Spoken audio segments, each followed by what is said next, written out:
Remember we met, I could tell by your smile. You hadn't been with a good girl like me in a while. Yeah, you were impressed, couldn't leave me alone. Text me every time that you pick up the phone.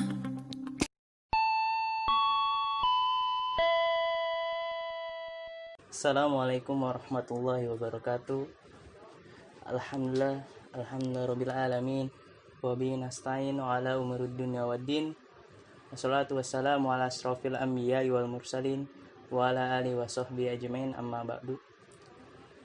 Saya hormati dosen pengampu yaitu Bapak Iktisam Han, SOS MA, dan yang sama-sama kita banggakan pada mahasiswa, teman-teman kita semua, teman-teman seperjuangan. Mudah-mudahan langkah-langkah kita dalam belajar dengan bersama sampai akhir lulus wisuda bersama-sama. Amin. Pertama-tama, marilah kita panjatkan puji serta syukur kita kehadirat Allah Subhanahu wa taala yang mana telah memberikan kita beribu-ribu nikmat sehingga kita bisa mengerjakan makalah atau bisa bersimpuh mendengarkan pemaparan dari kelompok satu ini di media pembelajaran. Amin. Salawat serta salam kepada junjungan Nabi Muhammad Sallallahu Alaihi Wasallam yang mana telah memberikan kita suri tauladan yang sangat baik. Kita dari kelompok pertama tentang media pembelajaran, yaitu tentang pengertian media, tujuan, manfaat, dan sumber belajar. Adapun kelompok kami terdiri dari 5 orang. Yang pertama, Sri Rizky Handayani, Zulfa Umi Zakia, Teguh Kurniawan, saya sendiri, dan Jerry Fajar dan Ahmad Tirji. Langsung aja kita ke pembahasan. Yang pertama kita akan membahaskan dengan Zulfa Umi Zakia, yang kedua Ahmad Tirji, yang ketiga Sri Rizky Handayani, dan terakhir penutup penjelasan itu saya sendiri. Mohon perhatiannya untuk didengarkan bersama-sama.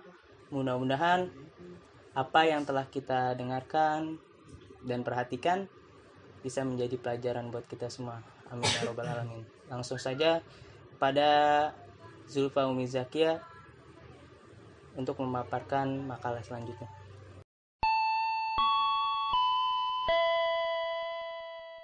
Ini saya menjelaskan tentang tujuan media pembelajaran. Nah, media pembelajaran ini sangat penting karena media pembelajaran merupakan salah satu komponen pendukung dalam keberhasilan proses belajar.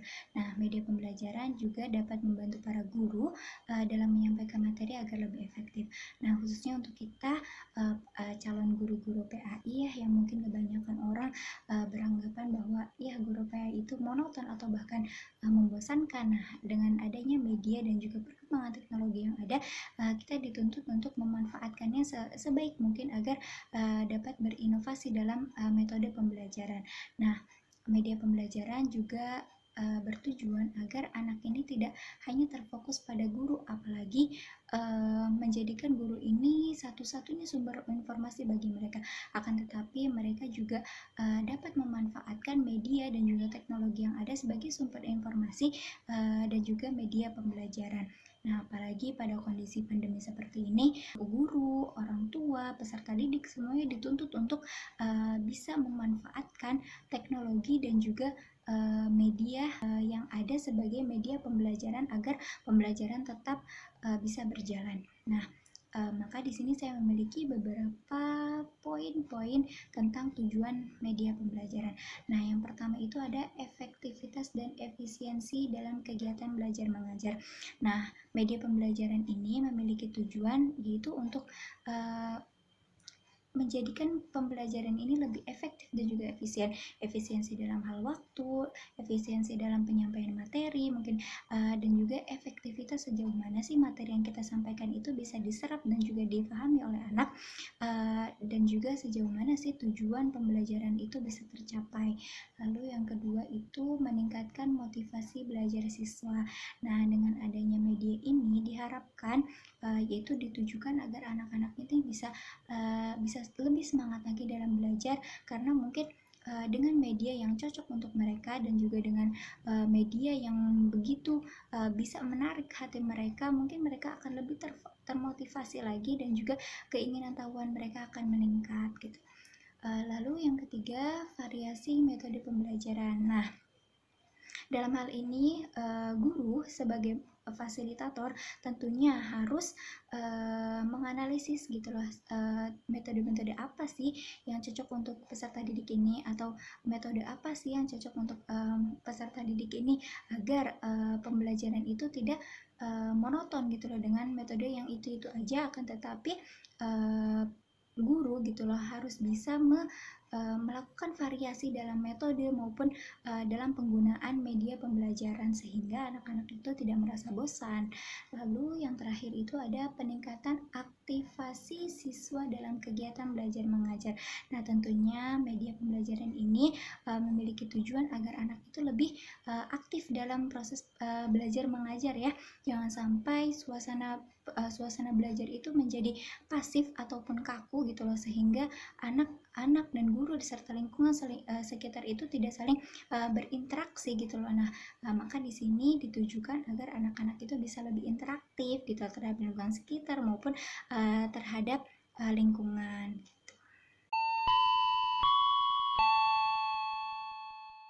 Assalamualaikum warahmatullahi wabarakatuh. Saya Ahmad Firji ingin menjelaskan manfaat media pembelajaran.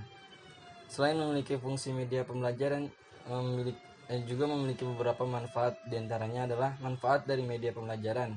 Dijelaskan oleh Arif Sadiman antara lain sebagai berikut: memperjelas penyajian pesan agar tidak terlalu bersifat verbalistis yang ada atau dalam bentuk kata-kata tertulis atau lisan belaka. Yang dimaksud verbalisme atau verbalistis itu memperluas kata-kata yang tidak langsung secara tanpa diketahui maknanya yang jelas. Dan dikatakan juga dalam Zainal Akib mengemukakan manfaat lain dalam buku yang berjudul Model-model dan Media Strategi Pembelajaran atau Kontekstual atau Inovatif, yaitu antaranya menyeragamkan penyampaian materi. 2. Pembelajaran lebih jelas dan menarik. 3. Proses pembelajaran lebih interaktif. 4. Efisiensi waktu dan tenaga. Dan 5. Meningkatkan kualitas hasil belajar. Itu saja yang bisa saya sampaikan. Sekian dari saya. Assalamualaikum warahmatullahi wabarakatuh.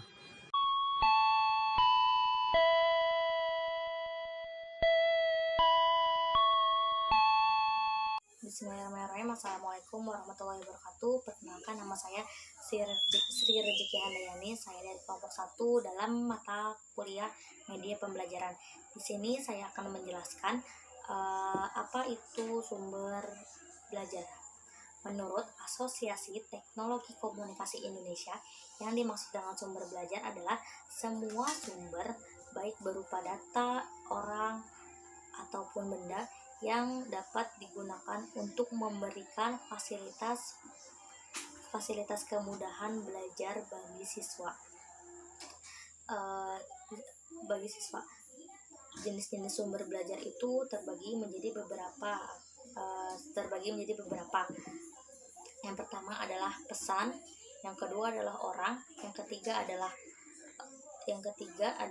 bahan, yang keempat adalah latar, yang kelima adalah teknik. Jadi sumber belajar itu tidak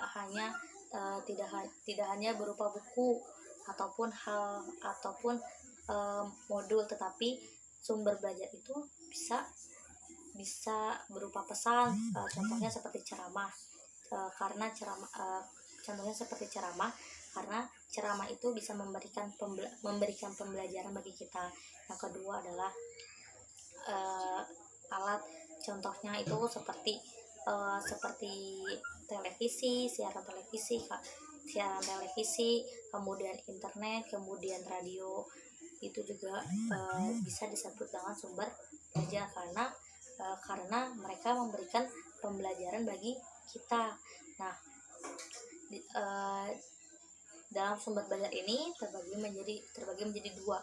Yang pertama itu sumber belajar yang dirancang atau disebut dengan learning research by design. Sumber belajar yang pertama ini adalah sumber belajar yang memang sengaja dirancang untuk kebutuhan pembelajaran. Contohnya itu seperti buku, seperti modul dan lain-lain. Yang kedua adalah sumber belajar yang memang ada dan dapat dipergunakan untuk pembelajaran atau disebut dengan learning research by utilization. Contohnya itu seperti tempat wisata atau siaran televisi. Nah, dapat kita simpulkan bahwa tempat wisata itu tidak hanya untuk tempat rekreasi, tetapi tempat wisata itu dapat dijadikan tempat pembelajaran.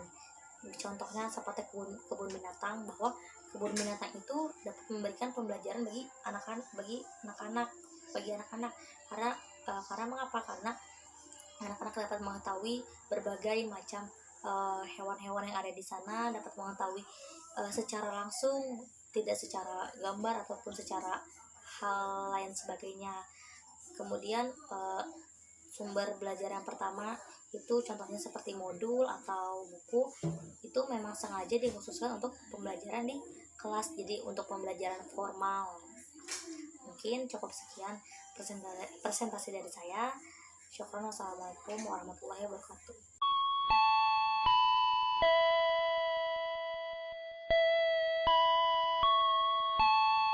Assalamualaikum warahmatullahi wabarakatuh.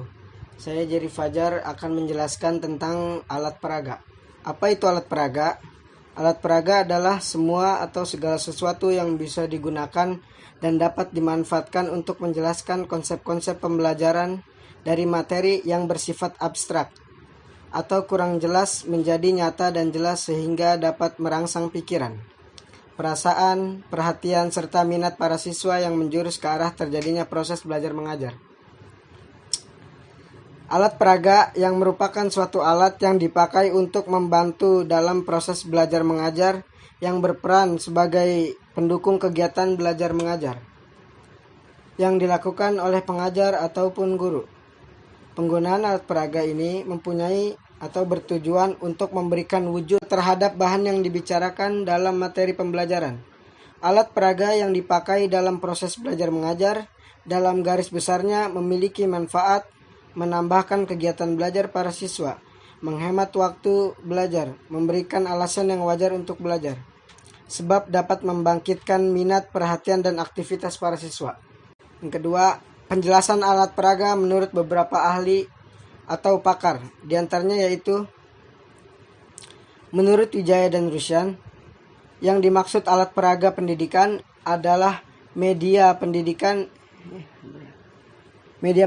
berperan sebagai perangsang belajar dan dapat menumbuhkan motivasi belajar, sehingga siswa tidak menjadi bosan dalam meraih tujuan-tujuan belajar. Yang kedua, menurut Nasution, alat peraga pendidikan adalah alat pembantu dalam mengajar agar efektif dan efisien. Lalu menurut Sujana, pengertian alat peraga pendidikan adalah suatu alat yang dapat diserap oleh mata dan telinga, dengan tujuan untuk membantu guru agar proses belajar mengajar siswa lebih efektif dan efisien. Dan yang terakhir menurut Faizal, alat peraga pendidikan sebagai instrumen audio maupun visual yang digunakan untuk membantu proses pembelajaran menjadi lebih menarik dan membangkitkan minat siswa dalam mendalami suatu materi. Assalamualaikum warahmatullahi wabarakatuh. Alhamdulillah, sekarang kita telah mendengarkan pemaparan dari teman-teman kita. Mudah-mudahan apa yang kita dengarkan bisa dapat ilmu yang bermanfaat. Selanjutnya, sekarang penutupan dari saya sendiri. Kesimpulan,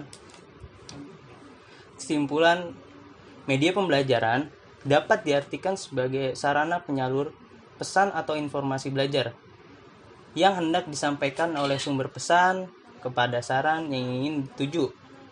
Media pembelajaran juga dapat diartikan sebagai alat bantu mengajar guru untuk menyampaikan materi pengajar kepada murid. Jadi, media pembelajaran itu sangat berfungsi banget untuk membantu murid-murid itu sebagai pemikir pola pikir mereka. Contohnya seperti ini. seandainya murid itu nggak paham, dalam media, tugas media ini yaitu untuk menggambarkan suatu inspirasi anak. Oh, ini gambarnya tentang ini, oh gambarnya tentang ini. Nah, makanya fungsi media itu sangat penting, yang ditujukan untuk meningkatkan kreativitas siswa dan meningkatkan perhatian siswa dalam proses pembelajaran. Media pembelajaran merupakan salah satu mendukung yang efektif dalam membantu terjadi proses pembelajaran. Selain memiliki fungsi media pembelajaran, juga memiliki beberapa manfaat, diantaranya adalah manfaat dari media pembelajaran dijelaskan oleh Arif Sadiman, antara lain sebagai berikut. Menjelaskan penyajian pesan agar tidak terlalu bersifat verbalitis dalam bentuk kata-kata tertulis atau lisan berkala. Mengatasi keterbatasan ruang, waktu, dan daya indera. Menurut Asosiasi Teknologi Komunikasi Pendidikan, sumber belajar adalah semua sumber yang baik berupa data, orang, atau benda yang dapat digunakan untuk memberikan fasilitas kemudahan belajar bagi siswa. Yang ketiga, menurut Joko Iswaji, bahwa alat peraga adalah perangkat benda konkret yang dirancang atau dibuat atau disusun secara sengaja yang digunakan untuk membantu menanamkan atau mengembangkan konsep-konsep atau prinsip-prinsip dalam belajar. Oke, cukup sekian dari kelompok kami. Mudah-mudahan apa yang telah didengarkan menjadi sangat bermanfaat buat kita semua. Mohon maaf apabila ada perkataan yang salah. Kami minta maaf. Numpang tidur di rumah Caca, bangun tidur lempar bola kasti. Walaupun jelek yang membaca, tapi berkenan di dalam hati. Wassalamualaikum warahmatullahi wabarakatuh.